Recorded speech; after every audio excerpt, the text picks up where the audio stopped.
Hi, good morning, everyone. Happy Wednesday. Yeah, you guys took me by surprise as usual. But anyways, thank you for joining in on what is going to be a new recurring weekly report. If you guys enjoyed my Monday market reports, then you'll certainly love this new one, where we scour through eBay and look at the most recent error and non-error coins to sell online for the week. And this is going to be the week of March the 13th, which is going to be probably every Wednesday. So it sounds like a pretty good deal on this one. But this will help everyone identify not only what top coins are selling at premium money these days, because right now we're in the height of the coin market. So a lot of coins are beginning to uptick. We're seeing bigger valuations for coins that typically we've only seen a fraction in dollar value in the more recent past. So we're going to go ahead and take a look at that. Plus, we're also going to identify certain coins that are misconstrued as error coins. Okay, and that's pretty common in today's coin roll hunting and pocket change searching society.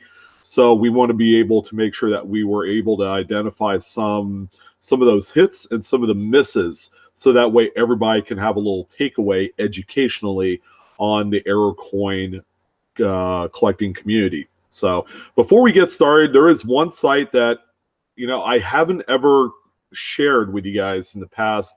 That's my bad, but this is a website that I highly recommend.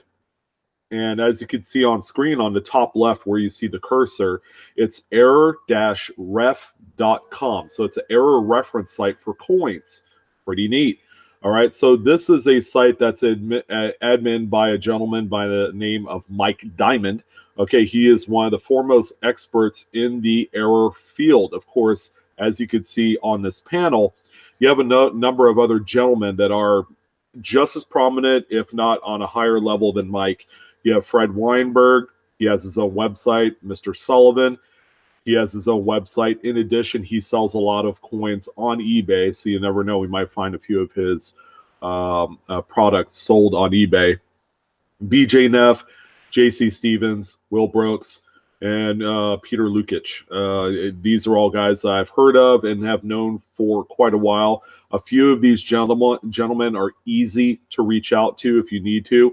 Few of them have their own websites. Mike Diamond is a prominent person in the community, so he's on various forum pages like Coin Community. He can be found on Facebook on occasion, but these are the gentlemen that make this website happen. And then on the left side of the screen, you're going to have all the various types of various errors. So if you needed clarification on whether it's a die variety, if it's a certain type of error, like an off-center, a broad strike, a full blockage, die chips, things of that nature, this will give you a great descriptor of some of those items. Okay, so you could literally spend an afternoon on here and not get the full run, the full gamut of what this website can do. So as we go through the eBay listings, you're going to want to bookmark error-ref.com as a resource, whether it's on your smartphone or your computer device, laptop. So let's go ahead and get started. All right, so we're in eBay US coin errors. Okay, and these are all sold completed auctions. Okay, so we're going to start from the top, and these are the most recent coins to sell within the last 24 to 48 hours. Okay, I don't want to run too long as far as the video. I've already spent about 5 minutes talking about the website and this new, endeavor I'm doing on the weekly report for error coins. But, I'm just going to go through the listings. If there's a listing that's worth clicking into, I will, so that way we could get better close-up views of these coins. From the top, we got a blank Roosevelt Dime Planchet. Okay, it's a Type 2 with the upset rim on there. It's a great coin. But, for an error, this is a beginner's type coin. At $5, you can't go wrong. You have an example of what an actual Type 2 planchet is. Okay, and the planchet probably has the reading already on there. I'm not sure. Oh, no, this wouldn't have it because it just has the upset rims. There are a few things we'll skip, like the blank penny. Here's a phenomenal looking coin. Not only is it off center, but it also has quite a little sliver of a double strike of a secondary coin. This one sold for $76.06 shipped. This one is well within what I feel like is a good deal of money for this coin. So this coin these coins of this nature have ticked up recently. I remember as recently as the holidays, these off-center kind of partial brockages have sold for between 15 and 20% less.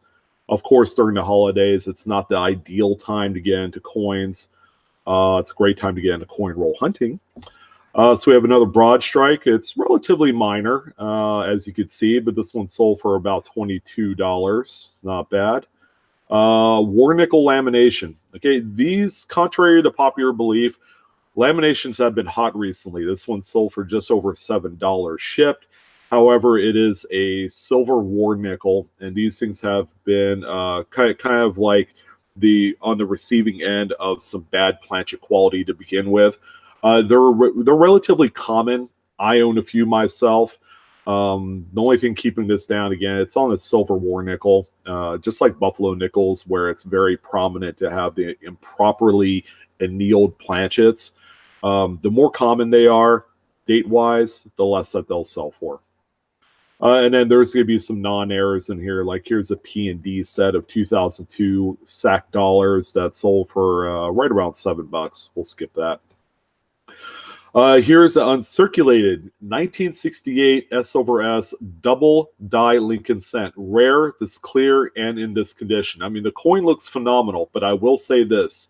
This is an extreme example of what machine doubling looks like. Okay, so this will be the first coin we'll click into. But keep in mind, this one sold for $24 shipped. That is an insane, phenomenal amount of money for a machine double coin. But here's the thing. As recently as the last 12 months, machine double coins has had a market all their own. This is a pretty wicked phenomenon right here with these type of what I would consider non-errors, okay, because these are a product of ejection doubling as the coin has finished its strike, and then the coin is ejected. You get a little die hop, which will create what you see here. And typically some of the hallmarks of a machine doubled coin, you'll have these stepped, flattened pancake type doubling around the devices of the letters, the portrait, the numbers and the date, the mint mark. Everything is affected. All right, so that's kind of like the hallmark of what a machine double coin looks like. So here's a more close-up view of the actual whole coin. As you can see, even Liberty has a little bit of machine doubling too. You can see the front profile of Mr. Lincoln, his nose, his chin, exhibit all of this flat shelf-like doubling, okay, and that's machine doubling. But machine double coins have been selling for a good deal of money these days. So to see one sell in excess of $20, that's pretty huge. I think people cannot afford some of the higher grade, higher tier actual quote unquote true double die coins. So there's this whole new kind of like niche in machine doubled collecting that people are gravitating towards, and you could see the adjustment in the market. So we have, let's see, we're just going to skip that one. The picture looks pretty bad. Here's the 55S Lincoln Wheat Penny Cud. Looks like it's got a little die chippage in the date. And by the way, you guys can go on eBay and check these out for yourselves if you wanted a more clear, concise photo. All right. Sometimes the screencast, especially the YouTube, Google Hangouts variety, isn't too good on my end. But here's an error right here. You know, $1.30. That's about what you would expect for a die chip and date. Here's another off center, $31. Here is a 1989 D Lincoln cent, no copper plated. Okay, these are actually very common to find. I would venture to guess, because I've found a number of these. You know, for every $100 in pennies that you go through, you probably find one or two of them. This one sold for $12 shipped. So again, if you find one, you know, you're not crazy about it, Go ahead and flip it on eBay. Make yourself a few dollars. Let's see, we just got some uncirculated Roosevelt dimes, obverse interior die break chips, things of that nature. So pretty minor stuff. $3.75 there. Off-center Lincoln Memorial cents. So this one right here, I don't want to click into it because I don't want to get photobombed a ton on there. Let's see. This could very well be just one coin, although it says cents. So I would think or imagine that it could be more than one. 15 bucks. Here's a 69S triple clipped. This one looks pretty good. There's 3 small slivers of a clip right there. $3. That seems about right for that. Here is a 1984 D Jefferson head nickel. This one is double struck. Of course, it's got a small sliver of a double strike. This one sold for $46. Again, double struck coins are extremely popular in the marketplace. For the folks that want just an example, the entry price on a coin of this type is going to be somewhere north of $30, depending on how fancy that secondary strike is. We're not going to look at varieties. So here's an RPM 5 count of 1950 D over D. These are uncirculated coins for 20 bucks. This is kind of a bargain. I would have picked that up for that amount of money. This one's pretty nuts. Here's a no-date Jefferson Nickel struck off-center, 28% it looks like, with a triple clip. Okay, and this one weighs 3.61 grams. This is about as insane and crazy as you could get. These typically wouldn't even come up in rolls or anything. People that do find these actually end up buying actual full sealed bags from the Fed Reserve, and that's where they come up with some of this crazy stuff in there. So 150 bucks, that's all the money in the world for that. It might even be a little bit cheap. Here's another blank, $4. That's a zinc, copper-coated zinc. Here's a little mixture of errors. Now, this is a cool little grab bag of error coins here for $16.50. You have a no-date off-center. You have another slightly off-centered Lincoln copper cent. Looks like a 1970. And then you have this blank planchet. Okay, so if you wanted a little bit of a kind of grab bag, you want a little a sampler of each type of error that you can find, this would be a great kind of sampler to buy, just so you have examples of those as a reference.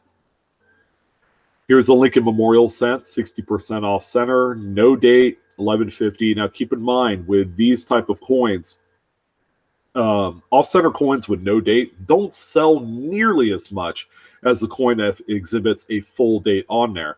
Now, let's say this off-center was opposite, and then this image right here is on the left side with a full date. This coin would sell probably 3 to 5 times that amount of value. Okay, of course, this is a copper. There are a few dates within the copper cents that sell for quite a bit more money. Okay, if it's graded, you can even hit over $100 all day long. Here's a no-date Lincoln wheat cent deformed shape mint error that sold for $2.49. This coin looks familiar because it is indeed used on my thumbnail picture. This thing is just Road Rash City. Without actually clicking into there, just the overall look and condition, the smashed up edges and everything like that, this one has seen a rough, hard life. So this is what they call post-mint damage. Post-mint damage means it occurred after the coin has left the mint, so after production. So, people use coins for, as a screwdriver, for example. They'll have messed up edges and stuff. That is a post-mint damaged occurred coin. All right. So up next, we have a 1977D strike-through reverse Lincoln cent. Okay. So the one thing I'll say, it sold for a good deal of money. Okay, almost 24 bucks. And, typically coins of this nature, it's 77D. It's a common date. When you take these photos for eBay, and this is a good little lesson, you want to make sure you put your best face forward. All right, so obviously, this looks like a phenomenal looking BU coin. However, if you would have used this photo right here, this insaneness, For the main thumbnail picture for your listing, I would venture to guess that this seller would have probably doubled or even tripled their money. I could easily see this strike through, which, by the way, I don't know what really caused this. Could have been a fragment of another coin being on top of this thing as a strike is occurring, or this could be just a fragment that has fallen off a deformed planchet. All right, a bad quality defective planchet, and then you have this, or it could be a big old gob of grease. It's really kind of hard to say what occurred here, but this is a phenomenal example of a coin that if you were to take pictures and you put it as your main thumbnail image, you would get a lot more traction in selling these. So that's a little tip for you guys. But this is a tremendous example. 23 bucks, way too cheap. This is a coin that easily could sell between $75 and $100. Yeah, I got to learn to give myself a breath in all this. Here's a 1988 D Jefferson Nickel. This one's broad struck, pretty nice size. I can imagine it's about the size of a quarter, $22. Phenomenal. Strike through grease coins are absolutely hitting its stride. Even examples like this, where you have just a little bit of the disappearance of some of these devices on the coin, still sell for money. So here's a coin that face value, pulled out of change, is 25 cents. You sell for over $6. At the end of the day, you would have made about $3, $4 in the transaction after fees and shipping. Phenomenal coin. Here's a off-center New Hampshire state quarter, 25% off center. Okay, so I would imagine this has the big identifier is you have the mint mark on the front, and then even though the date is missing on the reverse, it's a New Hampshire. It's identifiable as being a specific date. $58 plus $4 shipping. Phenomenal coin. Now, here's the beauty out of what I've seen so far. Double struck Jefferson Nickel. Holy smokes. This thing is the cat's meow. 260 bucks. Okay, that is just for a raw example.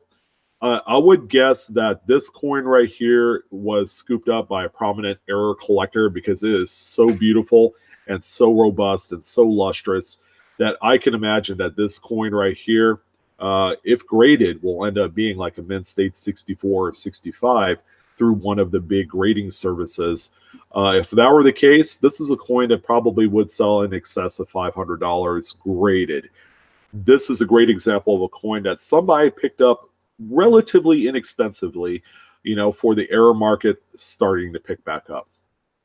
Of course, everybody knows the 37D. If it's genuine, these things sell for many hundreds of dollars. So that one needs no introduction. Let's see, brilliant uncirculated Roosevelt dime roll. Yes, these things sell double face, if not more. If you're able to find these, go ahead and flip a few on eBay. Okay, you could send one roll out first class mail and actually make about $5 a roll off the sale. So this is an example of a coin that is something you definitely want to maybe collect. Okay, it's an off-center Jefferson Nickel. Here's the thing, it has a full date. Okay, that's what people love. All right, so this one, I believe, at $26 might be all the money. I mean, the blank area here has a lot of scratches and nicks and stuff, so that it might have circulated. It's probably an AU condition coin. Double curved clips. This one looks genuine. I do see a little bit of the Blakesley effect. Okay, that's a weakening on the opposite side right here, actually, of a corresponding clip. So on the corresponding edge, $10. That's okay for that coin. So we're going to look at a few more here, guys. Missing edge lettering. Again, there are a few presidents that are more rare with missing edge letters than some of the others. The more common ones of, George Washington. Let's see, who else? James Madison, Thomas Jefferson. Some of the earlier dated presidential dollars with missing edge lettering are just common. And then there are some that are just downright rare. For example, some of the later date ones, the later presidents.